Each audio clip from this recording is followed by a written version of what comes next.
Once upon a time, a princess named Snow White lived in a castle with her father, the king, and a stepmother, the queen.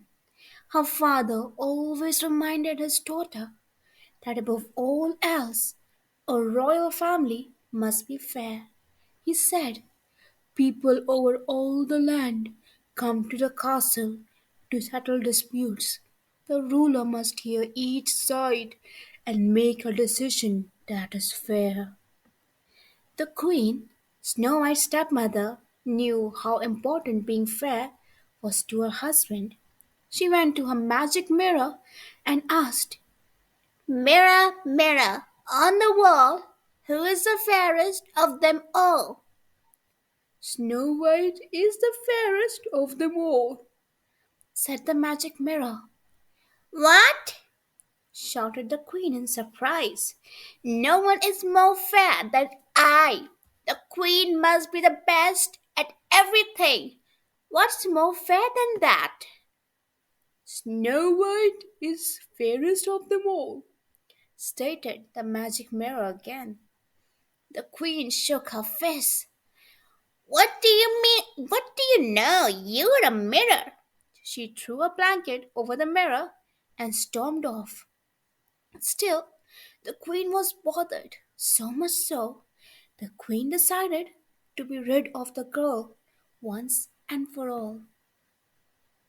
I cannot wait another day to deal with her, she resolved. The queen called for her servant, a huntsman.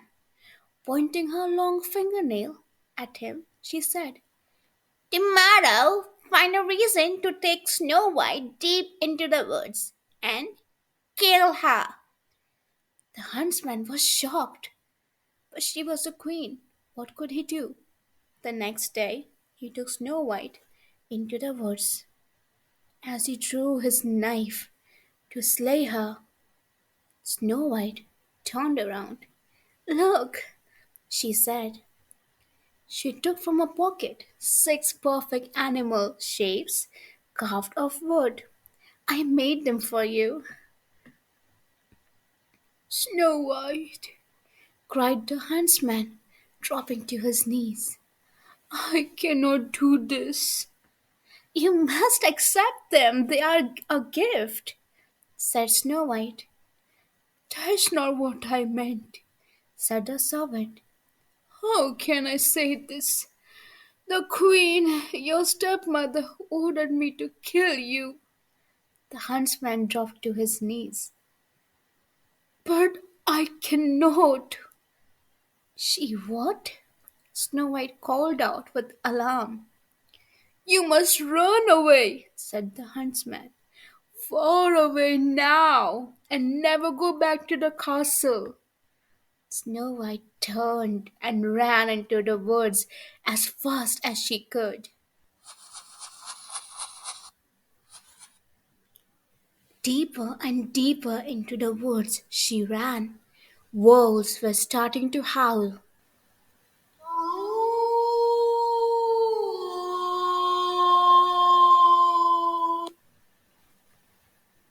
She tripped and tore her skirt, but kept running. Tall tree branches seemed to reach down to the very ground to grab her, but she kept running. She was crushed, bleeding, and scared, but ran until she could run no more. All of a sudden, a light blinked far in the distance. Who would live so deep in the woods? She stepped up closer to the light. It came from a cottage, yet no sound came from the cottage, only the flickering light from the windows. Hello, she said, knocking softly on the door.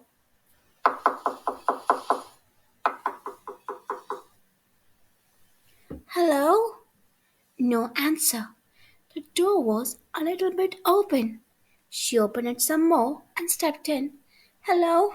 Is anyone home? She looked around. What a mess.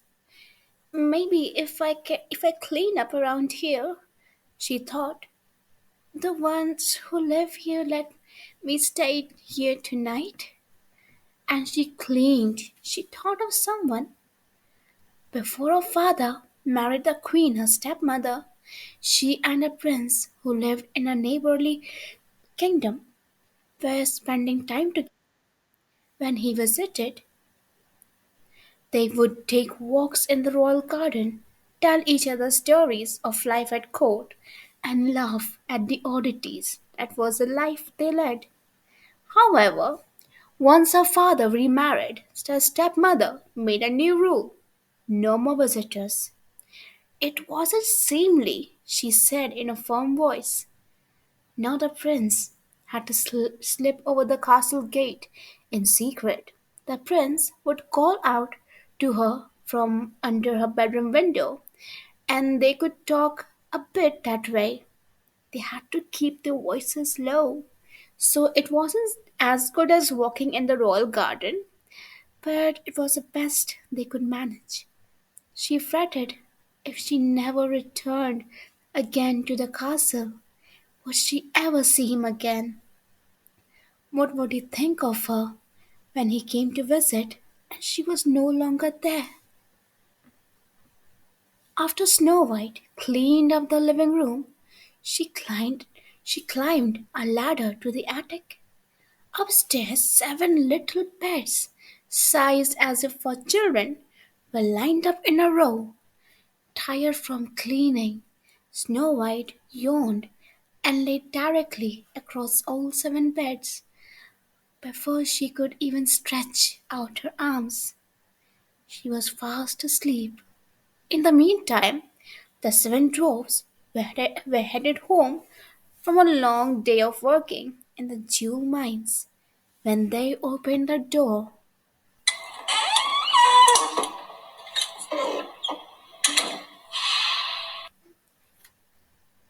when they opened their door, you can imagine their surprise when they saw their cottage glistening.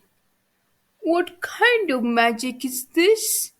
said one of the dwarfs, rubbing his eyes in disbelief. He was grumpy. "I wouldn't mind much more of this magic," said another of the dwarfs with a grin. He was dopey. "We would better check the attic," said another dwarf. His name was Doc. "Something is strange around here. Take my word for it." "Well, we might as well go upstairs and see what we find." Much to the surprise, lying across all the beds was a young lady with a sweet face, fast asleep. "Who are you?" said all the dwarfs at once. Snow White bolted awake. The 7 dwarfs could tell she was as surprised as they were. When everyone calmed down, they told their stories. Snow White learned their names: Bashful, Dog, Dopey, Grumpy, Happy, Sleepy, and Sneezy.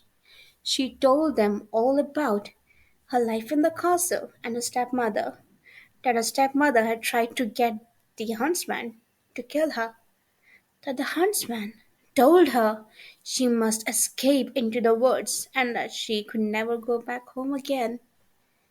"Stay here with us," said Bashful. "How nice of you," said Snow White. "But if I were to stay here, I would have to do something for all of you." "You already cleaned up," said Sneezy, and then sneezed. "Achoo!" "It looks like there's more dusting to do," said Snow White. "We could keep the house tidy as long as everyone pitches in. I can teach everyone so they know what to do, and I'll do my share too, of course." "That's fair," Happy said. "You bet," Snow White nodded. "There must be something else I can do for you," said Snow White. The 7 dwarfs shrugged. "Do you know how to read?" said Doc. "We have books with wonderful pictures and would love to be able to read them."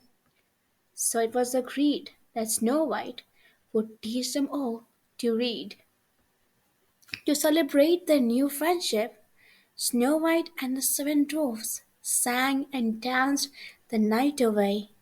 The next morning, before they left for work, the seven dwarfs warned Snow White that she must not open the door to anyone. After all, who knows what evil stepmother might do? The princess nodded, and the dwarfs left the house. The princess prepared her first reading lesson. She also prepared a good hot meal for the seven dwarfs for when they returned home later that night. And so the day passed. Back at the castle, the queen marched up to her magic mirror. Mirror, mirror on the wall, she demanded, who is the fairest of them all? Snow White is the fairest of them all, said the mirror. That's impossible, screamed the queen. The girl is no longer alive. Snow White lives, said the magic mirror. An image on the mirror showed Snow White living in the cottage of the seven dwarfs. Rage filled the queen's body. She screamed, Snow White will not get away with this! At the cottage of the dwarfs the next afternoon, when the seven dwarfs were away at work, there was a knock at the door.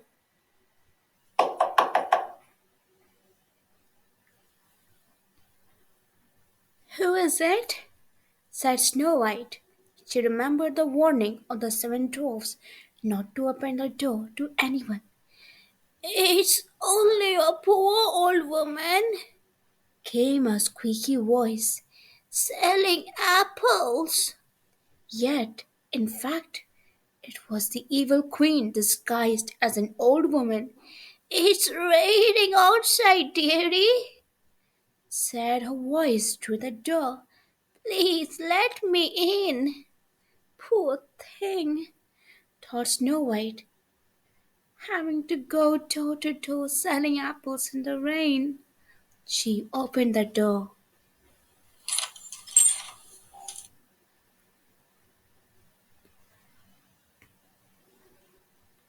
That's odd, she said, looking around. No rain. Just stopped, said the old woman, who, as you know, was really the queen in disguise. Take a look at this big red apple. She put the apple in front of Snow White's face. Lovely, my dear, isn't it? For only a few coins, it is yours. I would like very much to buy your apple, said Snow White, but I have no money.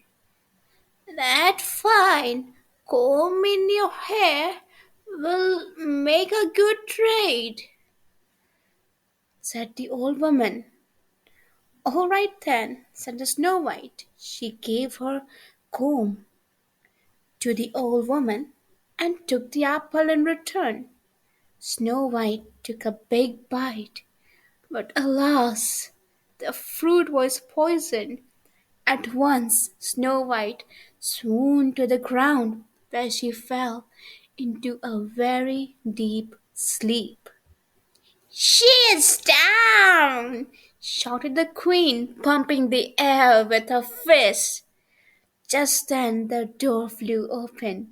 In marched the seven dwarfs, home from the day's work. Shocked indeed they were to find Snow White lying on the floor, and what must be her stepmother beside her, laughing with all her might.